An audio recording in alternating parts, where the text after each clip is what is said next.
Golf, golf, golf, golf, golf, golf, golf, golf, golf, golf, golf, golf, golf, golf, golf, golf. Wait, was the only word I was just saying golf then? Oh, God. I'm doing it again. Sorry, my mind's been on golf a lot between episodes. I've been thinking about it a lot, and I've discovered some pretty golfing cool stuff. Oh, I'm doing it again.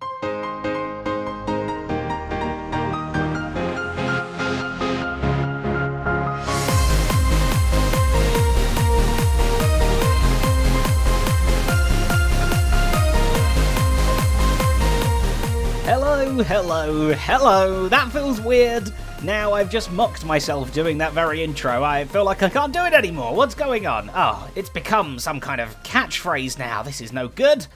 Anyway, yes, we are back. Last episode, you may very well remember, we scienced up the amazing science of whacking armor stands, which means we're going to be making a fantabulous golf minigame out of this. And yes, between episodes I have been going nuts, whacking a bunch of armor stands. I would probably say I've hit at least 1,000 armor stands, all in the name of science. And I've got to tell you, it's a little bit more in-depth than you might originally think, and hopefully more useful than you might think as well. Well, I say useful, I mean useful if you want to make a mini-golf game, which I do, so it is. This is going to be the best darn Minecraft mini-golf game on the Hermitcraft server this season, made by me.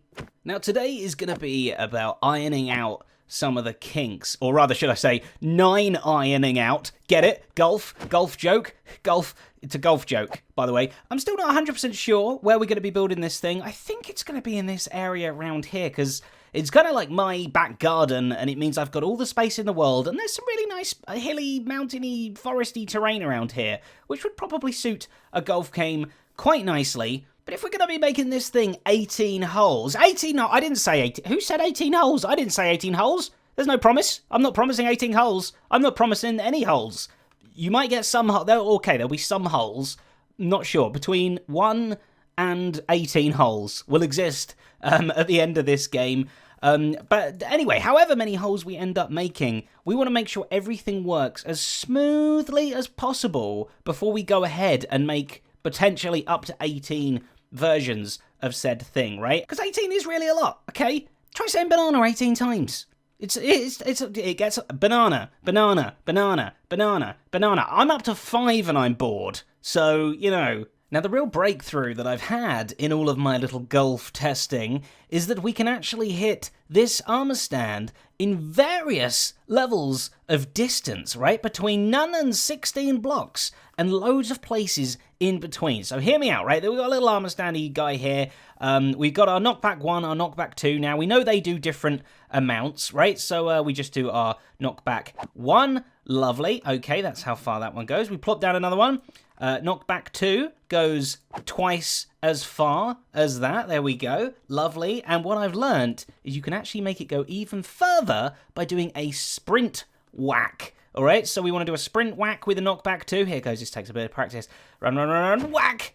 Okay, boom. And that actually goes 3 times the knockback 1. So you can see we can go like 2 and a bit, whatever that number is. Beautiful. But that isn't the only thing, right? Weirdly, if you put them on a glass block, by which I mean ice block to begin with, if that's where they're flying off from, they actually go further by quite a bit, right? So let's do it now. Let's knock back 1U. Boom, look, it only went there before. Now it goes almost a whole block further. Let's do another one. Oh, no, I need knockback. This one, standing still. Lovely. That went up there. Wait, did that merge into another one? It did. They both went about the same distance. Okay, fine. And if we do a sprint knockback 2, whack! That goes super duper far, right? Isn't that pretty cool? So we got a nice range there. And then also what affects it is if the floor that they land on is ice, obviously they'll do like a little slide. So they'll go a little bit further as well. So really, we've got regular floor to regular floor, 3 different hits. We've got ice to regular floor, 3 different hits. We've got regular floor to ice, 3 different hits. And then we've got ice to ice, 3 different hits. Let me lay all 12 of those distances out, and we'll have a little bit of a graph. I don't know what the technical term is. There it is. There's the proof. So, yeah, you can see the 4 different lines. They go in a really nice pattern. So these 4 here were all hit with a knockback 1. These 4 here were all hit with a knockback 2. And these 4 here were all hit with a sprinting knockback 2. And you can see, yeah, we get all these different levels of whackage, right? So there's quite a different setup. You could choose to go that small, that. They're kind of the same, but that one, they're kind of the same a bit. That bit a little bit further, super duper far.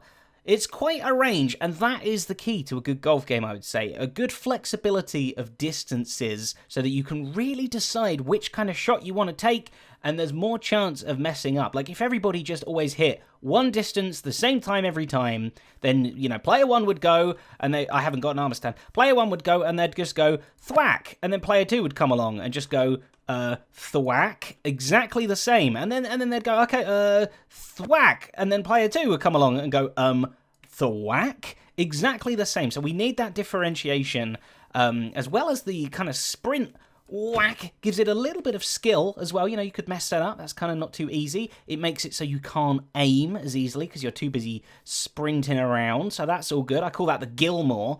But what I want to know is you. I want you to don your science lab coats yourself and find out if there's any other ways you can make armor stands go different distances. Can you make them go really small? What would be great is just like a little teeny tiny little putter kind of 1 block, or if you can make them go really, really far. I know that fishing rods, you can kind of make them go pretty far, but it kind of destroys the whole thing. You have to pull it towards you. It's really not the same. So if you can think of anything that fits this kind of theme, do let me know. But today we're going to be taking a look at the problems between the holes. Hole to hole, what happens to the armor stand? They can't die. We can't just destroy them and place another one down because they're going to be heavily, heavily decorated, which means they need to live forever. They need to be the same ball that you start with, you need to die with at the end of the game. That's quite a dark way of looking at it, though. You need to carry your same ball the whole way through, basically. So today we are going to be solving the 6 problems from hole to hole. Problem 1 is the hole itself, obviously, and that is the size. What kind of a size are we going for here? I think it's going to be 1 by 1, and you might look at me and you might go, Zedaph, you're crazy! Have you never tried putting something in a 1 by 1 hole before? Alright, piggy, there's the hole, in you go. Okay, come on, breathe in a little bit or something. Oh, no! No, wrong way, it's all the way over there. There's a carrot in it. Come on. No! Fine, we'll make a new hole over here then, if that's the way you want to go. There we go. Where you gone now? Right, where you going? Where you heading to? We're like twice the distance than when we started.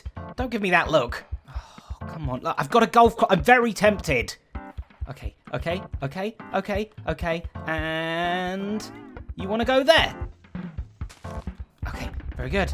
No, not very good. Very bad. No. No, go back that way. And push. No, push. No! Just like that. Perfect. Nope. Tuck your legs in. Come on. And that is probably the most frustrating thing ever. But if we take a little look at an armor stand with F3B, we can see its hitbox is way smaller than that of a sheep. And if we look at a baby one, it's even smaller than that. Look, it shrinks right the way down. So compared to a block, it's actually really, really, really small. Like, a sheep is basically the same size as a 1 by 1, whereas this thing's like, it's in a sheep in a 3 by 3 hole. As you can see, I also want to denote where the hole is by a banner, I'm thinking as well. So we kind of need some cool flag banner thingy, you know, like a stick with like a little red triangle thing on it. I think that'd be pretty cool. Something else I need to try and do as well is we don't want the armor stand to just fall into an empty hole. We need it to fall into water streams or something. So if we put one down there, like so, and then we get a little baby one. In fact, I think I can whack this guy in. Okay, this is going to be the ultimate. I'm gonna do a run Gilmore whacker. Yes! Oh, hole in one. Oh, I'm an expert. Boom, and you can see he's gone. He's all the way down there, right over there. He's flooded, but if a player falls in, they're not gonna... Oh, I'm jumping around a lot, but they're not gonna get sucked through the system, although I probably do need to figure a way to get people out. Help! This brings a different meaning to the term hole-in-one. Now, problem 2 is kind of similar to problem 1 in the sense that people can whack these things into different parts of the hole, right? So if we do it from this direction, it's going to go Okay, well, it went quite central, actually. You're going to show me up now, aren't you? If we hit it from this direction, are they going to go in different places, or are they going to go exactly this? They're in exactly the same spot.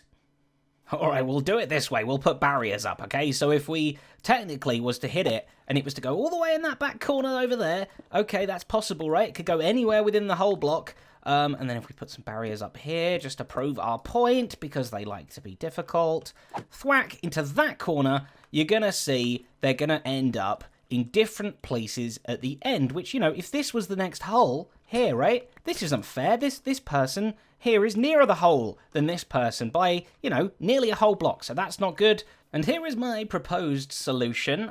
It's just like 3 corners of water going round. I think that's enough to make sure all of them get lined up against the walls and everything, so we can probably test that out if we... I'm going to have to put some walls up again, aren't I? And I can put 4 armor stands in each of the 4 corners, and we can see where they all land.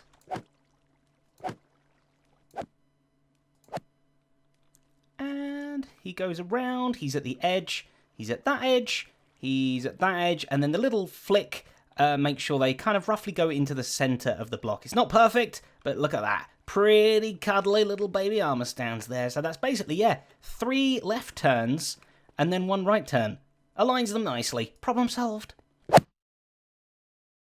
Problem 3 is actually not that much of a problem at all, really. It's just travel, right? From hole to hole. The end of one hole isn't going to be right next to the start of the next hole, so we might have to travel the armor stands along just a little bit, which, oh, cinematic, which can mostly just be done with water streams like so. However, we can't really connect the water streams together on the same level, because even with a bit of ice, I don't think it technically reached. Oh my goodness, let me do another one. That was so cool. Okay, go armor stand, go. Jump the gap, leap the gap. You can do it. I believe in you. Ugh. Oh, it only just makes it though by literally a pixel. Okay, so that works. Not entirely sure how we're going to get them into a bubble column though, if we ever need to take them uphill. Obviously downhill is sorted by good old mother gravity. Okay, I got to test it. Go little small one. I don't think you're going to reach because you're smaller. Yeah. How disappointing. Okay, so they're going to have to drop down one. But if we were to get it towards this, it's not going to go up the bubble column either, is it? No, look, it's going to just go there. It's going to stop by the edge. So disappointing. Okay, so if we want to do any kind of up travel, I think we're going to need to use like a little slime block to just give it a little extra nudge. Or come up with some finagly way here where the water stream kind of doesn't ever stop to push it right into this bubble thing if we can. I don't know. I'm not too worried about this. But if you've got any solutions, let me know. So, taking a quick little mini break from the golf, I want to show you something that I've been working on here in the Cave of Contraptions. Something pretty cool, something pretty big, something pretty fishy. So you've heard me talk about my big old fish tank underneath the big dome before. Well, work has been started on it. In a live stream, me and Tango, we done a lot of digging out. Like you can see the edge of the oval almost all the way around. There's still a little bit of stuff to get rid of there. But what we started to do was to collect fish. Collect aquatic life. And then I wanted to try and nearly kill them. Not kill them, but I wanted to nearly kill them. So if we turn this thing back on, we can maybe see kind of my ideas. This was just from testing. Oh, hold on. We can't just turn it on. We've got to go and go, nyah. Flick it on like that. Get a little clock going. All right, go fishies, go. Be cool. Be free. Be stunt fishes. Oh, they tried to go. They tried to go. There's a little catching chamber down there for the ones that miss. But sometimes, go on, give it another try. Oh, he landed on the edge. Oh, he nearly made it over. He did make it over. Oh, and another one. Oh, and another one! Oh my goodness, this, ladies and gentlemen, is the fish flinger, and oh my goodness me, it's going to be an integral part of the aquarium down here. You thought I was just going to have a normal, boring old aquarium? No, we're going to have a fun farium. There's still more digging out to be done and stuff down here as well, but yeah, other projects are in the go. The base is just getting bigger and bigger and bigger. We need more contraptions to fill it, and I can't wait. I'm so excited. I've got a list that is longer than my arm. Now, problems 4, 5, and 6 are probably the most complicated problems, but they also have the most elegant of solutions. They're sat there eating caviar and drinking champagne, and they're so elegant and lovely. So problem 4 is, of course, what we've already seen in happening after our little aligner there, is a bunch up. Right, so pretend they've just come out the aligner, they've all been aligned. Oh, how lovely. Oh, look at you all aligned. But what happens is they all bunch up. They've got no concept of physical boundaries at all. They don't push each other. They all just sit exactly in the same space as each other, which we cannot have, because obviously how are we going to separate them now? We just need to give one person the ball on the next hole. But in this way, look, loads of them move. I mean, one of them goes further, sure, but they all still sort of move. This is not ideal. This is a problem. Hence, problem number 4. And the solution is a cure. So we give this little dispenser down here a water bucket. We've got an observer. We need to put some string in front of it, which this is a bit weird, right? It kind of like knows that it's been touched, even though it's not got like attached to anything. Bit weird. Let's put a block out here with some dust underneath to catch the signal. And look, if I touch it now, it triggers. Weirdly, like that. Ugh, that's strange. Okay, so if we get our armor stands in, I don't know why I put it all the way back there. Now we just got to wait. And boom, it drops down. And it moves a little bit. It goes to there. And then it stops because it's not being triggered anymore. So if we chuck another one in, you can see now that one's going to move up. That one takes its place. And everything is good. And then the next one comes in. And they all move up a little bit more. Until eventually they reach kind of an end point here, and I kind of want to have a maximum amount of players, right? I want 4 people to be able to play maximum at one time. So this cure just needs to hold 4 armor stands in it.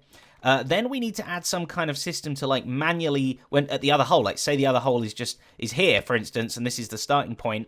Well, person 1 goes, whack. Oh, well, that hit that too. That fall down further. Don't listen to that. Person 1's gone. We need the next one to come along. So now we need a way to be able to trigger it. That was at a weird position. We need to trigger this from a different place. That's not going to work either because it's now made it a line. Like so. And boop, boobity boob. We see a little bit of that. It triggered. Okay, I've made them all little itty-bitty babies because I think it's actually affecting how long the water stays out for because their head was still in the string. Whereas when they're little, they just fall down past it and then they're not even within it anymore. So let's check this out. Let's set the first one off. Get ready in your queue. You can go again as well. Oh, water needs to disappear. Huh. Oh, they're a bit tighter together. Okay, that should be fine though. Get queuing. You can be 3rd in the queue. You can be 4th. That's it. All move along, make space. Thank you very much. Boom, that's 4. Oh, this might be the perfect length. He's ready on the edge, and then whenever we're at the next hole, ready to go, we're like, I want my ball, please. You just hit a button, it triggers them all up one. Oh, stop. Perfect. I can take my shot. Thwack. My ball, I've hit it way over there. The next person comes along, I want my ball now. And the next one comes along, ready to go, and you can see how this cure is working. Problem 4, you're nothing. Problem 5 has a rather slimy solution, and that is purely just to get the armor stands away from all of the mechanisms out into the open, ready for the next hole. So pretend this was the start of the next hole. You can see we've got no mechanisms around anywhere, and it simply uses a slime block, which is why earlier when we were worried about the water traveling part, I was saying we could use slime blocks to push them around if we need to. It's a little bit more expensive. I'd much rather use water where possible, but slime blocks do, ironically, give the punch that we need. So let's get a little one up here. I need to make them little because I've been trying things out when they're big and you're just too big. Things affect you differently when you're big. So let's just go like that. Make you small. And here we go. Ready? So this would just be coming from the queue. So you've just been queuing up and you've been chosen to come out first. So it just goes like that. Perfect. Look, it reset and everything. I don't know why it went twice. But now we have this guy all the way over here ready to thwack. Now, problem 6 is not really a problem. It's more of just a added benefit that I've thought of for the tee. So we've gone all the way from the hole, the previous hole, all the way to the next hole's tee-off area, but we want to give people more of a choice, right? What if they don't want to go off of ice? Well, then simply press this little handy-dandy button, and bam! Now you're going off of solid ground, which, as we talked about earlier, hitting it off solid, hitting it off ice, two totally different distances. So now you completely have the choice of pretty much, well, not all 12, because obviously it depends where it lands as well, but you've got 6 different options of distances that you can hit it off of this tee-off space. So this will be how every beginning of every hole works. So those 6 steps, my friends, are the 6 steps we are going to use to make every single hole. Now, you can see why I've done this before building any hole at all. I just wanted to make sure we had everything ironed out, and I do believe that is almost everything. If there's something that I've not thought about, please do let me know. I read all the comments. I really want to get your science brains on this golfing problem to try and find extra things that we can use, problems with the stuff that I've already got going on. Let me know. There might also be one more problem that I've not thought about, and I'm not sure of the solution of either. Yeah, I'm not very good at it. But that is all we have time for today. Thank you so very much for watching. I hope you enjoyed this little problem-solvy golfy episode. I had a lot of fun doing this, and I'm telling you, it genuinely is going to be a really, really cool minigame when it is finally complete. So thank you as always for watching. A massive, massive thank you to the wonderful people whose names are on the screen right now. These are my patrons, and they have helped to make this episode possible by supporting me, supporting the channel. Love you all, but until the next episode, which, don't worry, won't be golf related, we'll be doing something a little bit different. A bye.